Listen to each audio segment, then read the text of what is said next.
برادران اسلام، اس وقت ہم محرم الحرام کے جس مہینے سے گزر رہے ہیں، اس مہینے کی ویسے تو بہت ساری فضیلتیں ہیں۔ یہ مہینہ اسلامی کیلنڈر کا پہلا مہینہ ہے۔ یہ مہینہ وہ مہینہ ہے جو حرمت والے مہینوں میں سے ایک ہے۔ حرمت والے جو 4 مہینے ہیں، ان 4 مہینوں میں سے یہ مہینہ بھی حرمت والا ایک مہینہ ہے۔ اور اسی طرح سے میرے بھائیوں، جب اسلامی کیلنڈر کی شروعات ہوتی ہے تو ہماری وہ یاد تازہ ہوتی ہے کہ اسلامی کیلنڈر کی شروعات کس دن سے کی جائے، کس واقعے سے کی جائے۔ عرب کے یہاں یہ رواج تھا، بلکہ دنیا کے تمام علاقوں میں، تمام ملکوں میں رواج ہوتا ہے کہ وہ اپنے ہاں کسی خاص واقعے کو لے کر کے اپنی تاریخیں شروع کیا کرتے تھے، اپنے کیلنڈر بنایا کرتے تھے۔ عربوں میں رواج تھا کہ وہ کسی خاص واقعے، کسی خاص دن کی مناسبت سے اپنے ماہ و سال کی گنتی کیا کرتے تھے۔ حضرت عمر رضی اللہ تعالی عنہ نے جب اپنی کمیٹی میں اس بات کو رکھا کہ ہم اپنے ماہ و سال کی گنتی کیسے کریں، کس واقعے سے ہم اپنے اسلامی کیلنڈر کا آغاز کریں، لوگوں نے مختلف قسم کے واقعات، مختلف قسم کے حادثات اور بہت سارے اور چیزوں کا ذکر کیا، لیکن جس بات پر سب کا اتفاق ہوا وہ بات تھی کہ ہم اسلامی کیلنڈر کا آغاز ہجرت کے واقعے سے کرتے ہیں۔ اللہ رب العالمین نے فرما بھی دیا ہے کہ لَمَسْجِدٌ أُسِّسَ عَلَى التَّقْوَى مِنْ أَوَّلِ يَوْمٍ أَحَقُّ أَن تَقُومَ فِيهِ، وہ مسجد اشارہ ہے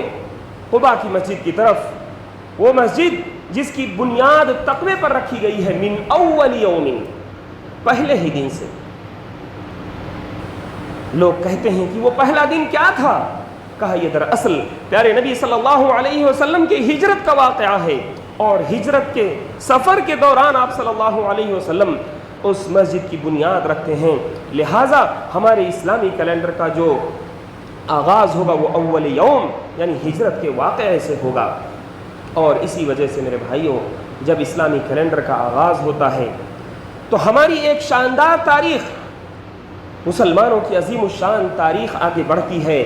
اور صحابہ کرام رضوان اللہ علیہم اجمعین جس کے سرخیل ہوتے ہیں، اور اس تاریخ میں عظیم الشان کارنامے بھرے پڑے ہیں۔ لیکن آج ہم جب دیکھتے ہیں تو ہماری اسلامی سال کا کیلنڈر جب شروع ہوتا ہے تو ایسی بدنما چیزوں سے اسلامی کیلنڈر کا آغاز ہوتا ہے جن کا اسلام سے کوئی تعلق نہیں، جن کا دور دور سے اسلام سے کوئی واسطہ نہیں ہے۔ بعض علاقوں میں تو محرم کے نام پر 10ویں محرم کو لوگ ایسا واویلا مچاتے ہیں اور ایسی حرکتیں کرتے ہیں کہ وہ حرکتیں جو دوسری قوموں میں عورتیں کیا کرتی ہیں، وہ بعض نام نہاد مسلمان وہ حرکتیں کرتے ہیں۔ میرے بھائیوں، آج ہمیں کیا ہو گیا ہے کہ ہم اسلامی کیلنڈر کی اس عظیم الشان مہینے میں، اس عظیم الشان اسلامی کیلنڈر کے جو حرمت والے مہینے میں، جس کے بارے میں اللہ رب العالمین نے فرمایا کہ فَلَا تَظْلِمُوا فِيهِنَّ أَنفُسَكُمْ، تم ان حرمت والے مہینوں میں اپنے نفسوں پہ ظلم نہ کرنا۔ میرے بھائیوں، نفسوں پہ ظلم کیا ہوتا ہے؟ آدمی گناہ کرتا ہے، یہ تو نفس پر ظلم ہوتا ہے۔ آدمی کوئی بھی ظلم و زیادتی کرتا ہے، وہ گویا کہ اپنے نفس پہ ظلم کر رہا ہوتا ہے۔ لیکن محرم کی شروعات میں جب ہم دیکھتے ہیں کہ لوگ حقیقی معنوں میں بمعنی الکلمہ، یعنی جس کو کہتے ہیں اپنے آپ پر ظلم کرنا، وہی ظلم کیا جاتا ہے۔ کوئی اپنے اوپر دھاردار ہتھیاروں سے حملہ کر رہا ہوتا ہے، کوئی اپنے سینے کاٹ رہا ہوتا ہے، کوئی اپنے پیٹھ زخمی کر رہا ہوتا ہے۔ یہ اللہ رب العالمین کے حکم کی سراسر خلاف ورزی ہے، جبکہ ہونا تو یہ چاہیے تھا کہ ہم اللہ کے رسول صلی اللہ علیہ وسلم کی ہدایات اور آپ کی سنت کی روشنی میں اس مہینے کو دیکھتے، اس مہینے کو سمجھتے۔ اللہ کے رسول صلی اللہ علیہ وسلم ابھی مکہ ہی میں ہیں اور مکہ کے لوگوں کو دیکھتے ہیں کہ وہ لوگ جب محرم کا مہینہ آتا ہے تو محرم کے مہینے میں 10ویں تاریخ کو روزہ رکھتے ہیں۔ عرب میں ایک رواج تھا کہ لوگ 10ویں تاریخ کا روزہ رکھا کرتے تھے۔ اللہ کے رسول صلی اللہ علیہ وسلم ایک نیک عمل سمجھ کر کے اسے رکھنا شروع کر دیتے ہیں۔ آپ صلی اللہ علیہ وسلم جب ہجرت کر کے مدینہ منورہ پہنچتے ہیں، وہاں ایک نئی قوم، یہودیوں کی قوم موجود ہے۔ ان کو دیکھا تو وہ لوگ بھی 10ویں محرم کو روزہ رکھا کرتے تھے۔ اللہ کے رسول صلی اللہ علیہ وسلم نے ان سے دریافت کیا کہ آخر تم کس چیز کی وجہ سے 10ویں محرم کو روزہ رکھا کرتے ہو؟ تو یہودیوں نے بتایا کہ یہی وہ عظیم الشان دن ہے جس دن اللہ رب العالمین نے فرعون کے جبر و استبداد سے، فرعون کے ظلم و ستم سے حضرت موسیٰ علیہ السلام اور بنی اسرائیل کو نجات دلایا تھا، اور یہی وہ دن ہے جس دن فرعون غرقاب ہوا تھا، دریا میں ڈوب گیا تھا۔ تو جب یہ وجہ اور یہ سبب اللہ کے رسول صلی اللہ علیہ وسلم نے سنی تو آپ نے کہا کہ نحن احق بموسیٰ منکم، کہ ہم موسیٰ علیہ السلام کے تم سے زیادہ حقدار ہیں، کیونکہ موسیٰ علیہ السلام جس توحید کے داعی تھے، جس توحید کو لے کر کے وہ پھیلانے والے تھے، اسی توحید کو لے کر کے پیارے نبی صلی اللہ علیہ وسلم بھی آئے تھے۔ بلکہ تمام انبیاء کرام کا جو دین ہوتا ہے وہ ایک ہوتا ہے، ان کی شریعتوں میں تھوڑا اختلاف ہوتا ہے لیکن ان سب کا دین ایک ہوتا ہے۔ تو اللہ کے رسول صلی اللہ علیہ وسلم نے کہا کہ اے یہودیوں، جو تم حضرت موسیٰ علیہ السلام کو کی دین کو، ان کی شریعت کو بگاڑ کر جو تم ان کا نام لیتے ہو، ہم تو موسیٰ علیہ السلام کے زیادہ حقدار ہیں۔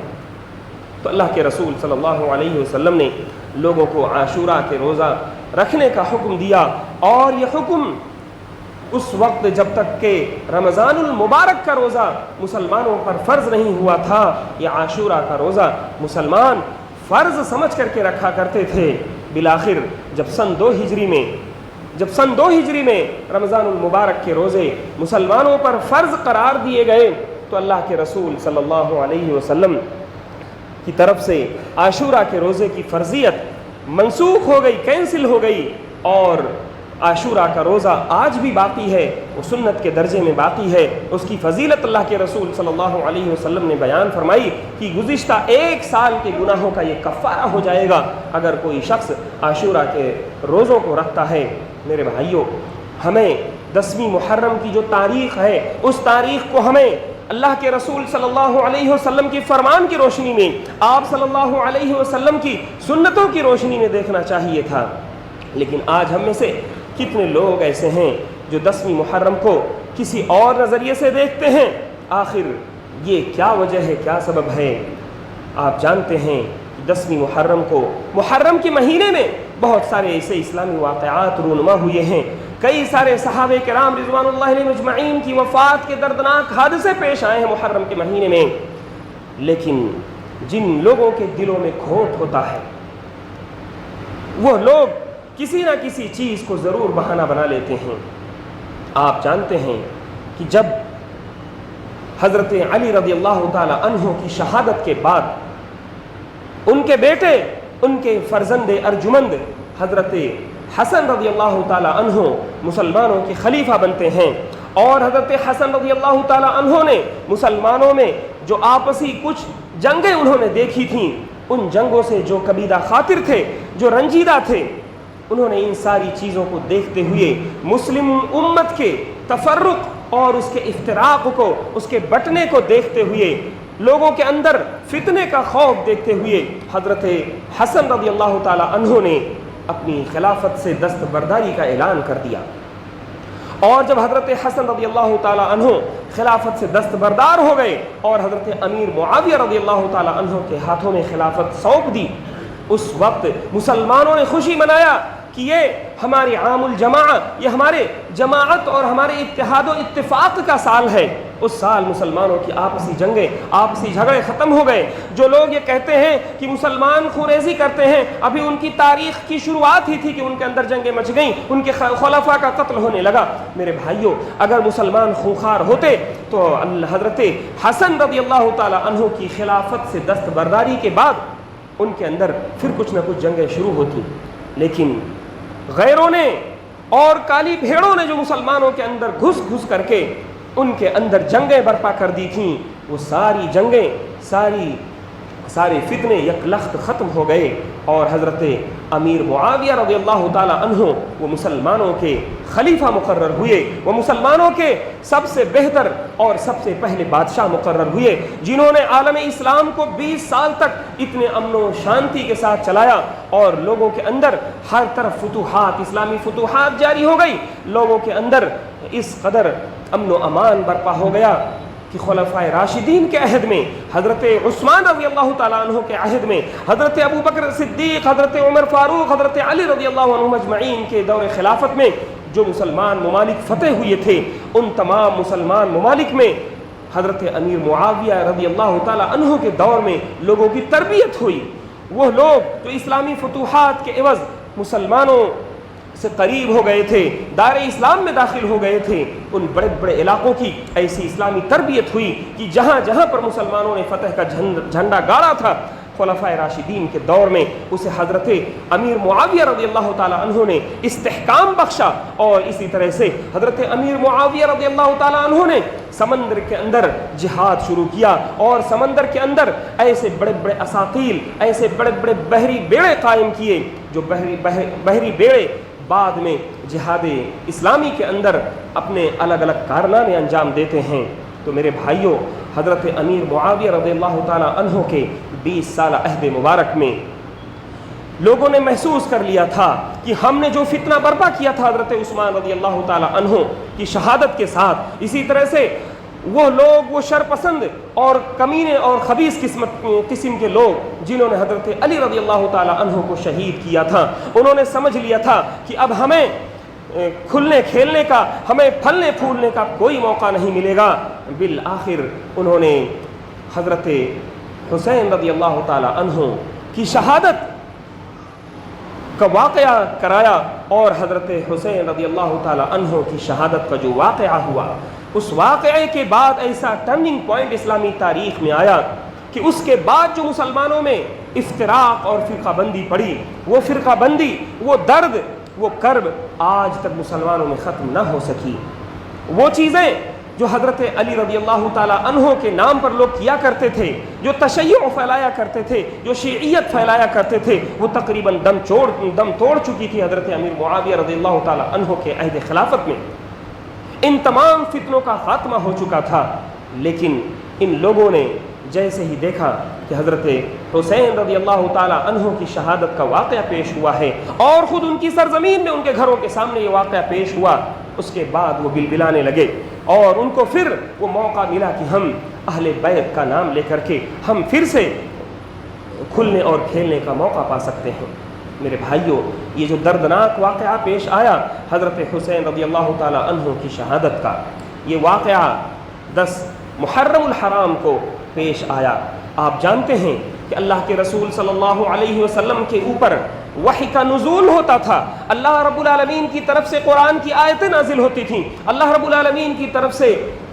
شریعت کا نزول ہوتا تھا، پیارے نبی صلی اللہ علیہ وسلم کے اقوال، آپ کے افعال، آپ کے فرمان یہ ہمارے لیے شریعت کی حیثیت رکھا کرتے تھے۔ لیکن پیارے نبی صلی اللہ علیہ وسلم کی وفات کے بعد شریعت مکمل ہو چکی تھی، آپ صلی اللہ علیہ وسلم کی وفات سے پہلے ہی شریعت مکمل ہو چکی تھی،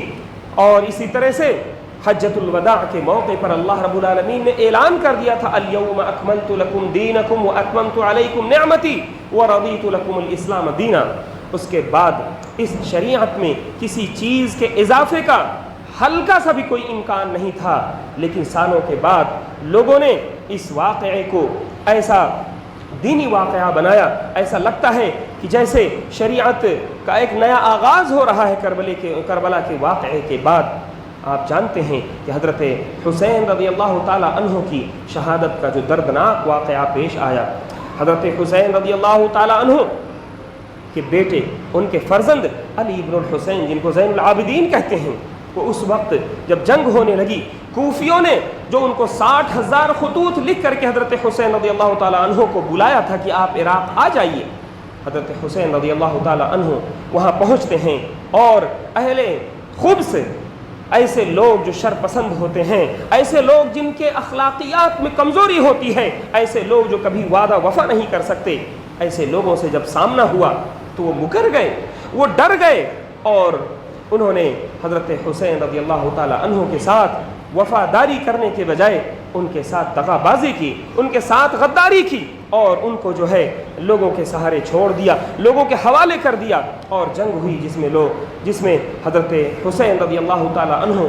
سمیت ان کے گھر کے ان کے اہل خانہ کے کئی لوگ شہید ہوئے۔ اس موقع سے حضرت حسین رضی اللہ تعالیٰ عنہ کے فرزند حضرت علی بن الحسین،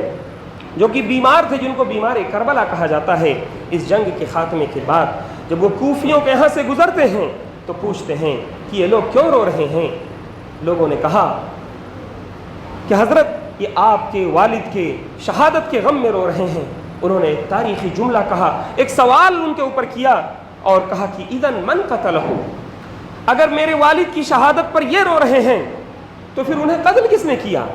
میرے بھائیوں، یہ وہ لوگ ہیں جن کے بارے میں کہا جا سکتا ہے کہ چور مچائے شور والے لوگ ہیں، اور ان کے کربلا کے اس واقعے کے پیچھے حضرت حسین رضی اللہ تعالیٰ عنہ کے ساتھ سوگواری مقصود نہیں ہے۔ یہ وہ لوگ ہیں جو حضرت حسین رضی اللہ تعالیٰ عنہ کے سوداگر ہیں، یہ وہ لوگ ہیں جو حضرت حسین رضی اللہ تعالیٰ عنہ کی شہادت کو بھناتے ہیں، اور پیارے نبی صلی اللہ علیہ وسلم کے وہ صحابہ کرام عظیم الشان جماعت جن کے بارے میں اللہ رب العالمین نے تمام دنیا کے تمام عالم کے قلوب پر نظر ڈالی، تو ان میں سے سب سے بہتر قلوب انبیاء کرام کے قلب کو پایا۔ انبیاء کرام کے بعد تمام دنیا پر اللہ رب العالمین نے نظر ڈالی تو سب سے بہتر جن کے قلوب تھے، جن کے دل سب سے اچھے تھے، سب سے پاک تھے، ان دلوں کو اللہ کے رسول صلی اللہ علیہ وسلم کے صحابہ کرام کے لیے منتخب کر دیا۔ یہ اس واقعے کے پیچھے اللہ کے رسول صلی اللہ علیہ وسلم کے صحابہ کرام رضوان اللہ علیہ مجمعین کے اوپر طعن و تشنیع کا موقع ڈھونڈتے ہیں۔ پہلے تو یہ کام شیعہ کرتے تھے، بعد میں کچھ ایسے لوگ بھی اس کام میں آگے آ گئے، اور تحقیق کے نام پر، ریسرچ کے نام پر جو اپنے آپ کو اہل سنت سے منسوب کرتے ہیں، وہ لوگ بھی اپنی داد تحقیق دیتے ہیں اور صحابہ کرام رضوان اللہ علیہ مجمعین پر طعن و تشنیع کرتے ہیں۔ آپ جانتے ہیں کہ پیارے نبی صلی اللہ علیہ وسلم نے فرمایا تھا کہ میرے صحابہ کرام کو گالی مت دینا،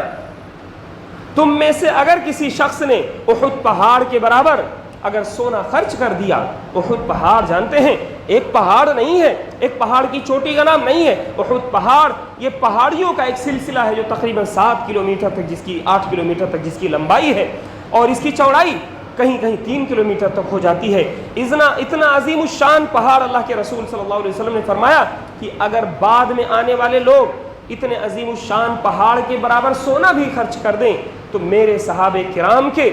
ایک مد گیہوں کے برابر بھی ان کا ثواب نہیں پہنچ سکتا۔ تو صحابہ کرام کی وہ عظمت تھی، لیکن اس عظمت پہ بٹا لگایا ہے ان لوگوں نے جو آل بیت کے نام پر صحابہ کرام رضوان اللہ علیہ مجمعین کو بانٹنے کی کوشش کرتے ہیں اور مسلمانوں کے اندر تفرقہ قائم کرتے ہیں اور مسلمانوں کو بھٹکانے کی کوشش کرتے ہیں، اور اسلام کا وہ صاف و شفاف دین جو ہمیں منع کرتا ہے کہ کسی کے انتقال پر، کسی کی موت پر اس طرح سے سوگ نہ منائیں کہ ہم اپنے چہروں کو تھپڑ ماریں، اپنے جسموں کو گھائل کریں، لیکن وہ سارے کام جو جاہلیت کے کام ہوا کرتے تھے، اللہ کے رسول صلی اللہ علیہ وسلم نے جن کاموں پر اور جن حرکتوں پر لعنت بھیجی تھی، وہ ساری حرکتیں واپس لوٹ آتی ہیں۔ محرم کی 10ویں تاریخ کو میرے بھائیوں ضرورت اس بات کی ہے کہ ہم شریعت اسلامیہ کو اللہ کے رسول صلی اللہ علیہ وسلم کی سنتوں کی نظر سے دیکھیں، اور ایسے لوگ جو شریعت اسلامیہ کے اور دین اسلام کی بدنامی کا سبب بنتے ہیں، ہم ایسے لوگوں سے دور رہیں، اور جو لوگ صحابہ کرام رضوان اللہ علیہ مجمعین کو طعن و تشنیع کرنے کے لیے یہ سب کرتے ہیں، تو ضرورت اس بات کی ہے کہ ہم صحابہ کرام رضوان اللہ علیہ مجمعین کے مراتب کو، ان کے فضائل کو سمجھنے کی کوشش کریں۔ اور آپ جانتے ہیں کہ اللہ کے رسول صلی اللہ علیہ وسلم نے فرمایا ہے کہ اگر تم میرے صحابہ کرام کو لعنت کرنا چاہتے ہو، سنن ترمذی کی روایت ہے، آپ صلی اللہ علیہ وسلم نے فرمایا کہ اگر تم کسی شخص کو دیکھو کہ وہ صحابہ کرام کو لعن طعن کر رہا ہے تو تم ان سے کہو کہ تم صحابہ کرام کو لعن طعن جو کر رہے ہو، تم صحابہ کرام کے جو لیڈر ہیں، جو کمانڈر ہیں، ان پر لعنت کر کے بتاؤ۔ اور صحابہ کرام کے لیڈر اور کمانڈر پیارے نبی صلی اللہ علیہ وسلم ہیں۔ تو اگر کوئی شخص کسی بڑے استاد کے شاگردوں پر اعتراض کرتا ہے تو دراصل وہ اعتراض ان شاگردوں کے استاد پر اعتراض ہوتا ہے. یہی معاملہ جو لوگ صحابہ کرام رضوان اللہ علیہم اجمعین پر کرتے ہیں تو وہ اعتراض صرف صحابہ کرام پر نہیں ہے، وہ طعن و تشنیع، وہ سب و شتم صرف صحابہ کرام پر نہیں ہے، بلکہ وہ سب و شتم اور وہ گالی گلوچ پیارے نبی صلی اللہ علیہ وسلم تک پہنچتی ہے. تو ہمیں اپنے آپ کو ان تمام چیزوں سے دور رکھنا چاہیے. اہل سنت والجماعت کا عقیدہ بھی ہے کہ اگر صحابہ کرام کے درمیان آپس میں کچھ لڑائیاں ہوئی ہیں، آپس میں بحث تکرار تو میں تک کی اگر کوئی نوبت آئی ہے تو ہمیں ان تمام معاملات میں خاموشی اختیار کرنا چاہیے، زبان بند کر کے رکھنا چاہیے. یہ ہمارا دین ہے، یہ ہمارا عقیدہ ہے. اللہ رب العالمین سے دعا ہے کہ رب العالمین ہمیں مقام صحابہ رضوان اللہ علیہم اجمعین کو سمجھنے کی توفیق عطا فرمائے. اللہ رب العالمین سے دعا ہے کہ اللہ رب العالمین ہم میں سے جو لوگ گمراہ ہو گئے ہیں، اے اللہ رب العالمین تو انہیں ہدایت کی طرف واپس کر دے. اے اللہ رب العالمین ہم میں سے جو لوگ دنیا کے کسی بھی خطے میں پریشان حال ہیں، اے اللہ رب العالمین تو ان کی پریشانیوں کو دور فرما دے. اے اللہ رب العالمین ہم میں سے جو لوگ قرض دار ہیں ان کی قرض کی ادائیگی کا تو بہترین انتظام فرما دے. اے اللہ رب العالمین ہم میں سے جو لوگ اس دنیا سے جا چکے ہیں ان کی قبروں کو نور سے بھر دے. اے اللہ رب العالمین ہم میں سے جو لوگ بیمار ہیں انہیں شفائے کامل و عاجل عطا فرما دے. اے اللہ رب العالمین تو ہمیں جب تک اس دنیا میں رکھ ایمان و اسلام پر رکھ، اور جب ہمارا خاتمہ ہو تو ایمان پر خاتمہ ہو. اقول قولی ھذا واستغفر اللہ لی ولکم ولسائر المسلمین فاستغفروہ من کل ذنب انہ هو الغفور الرحیم.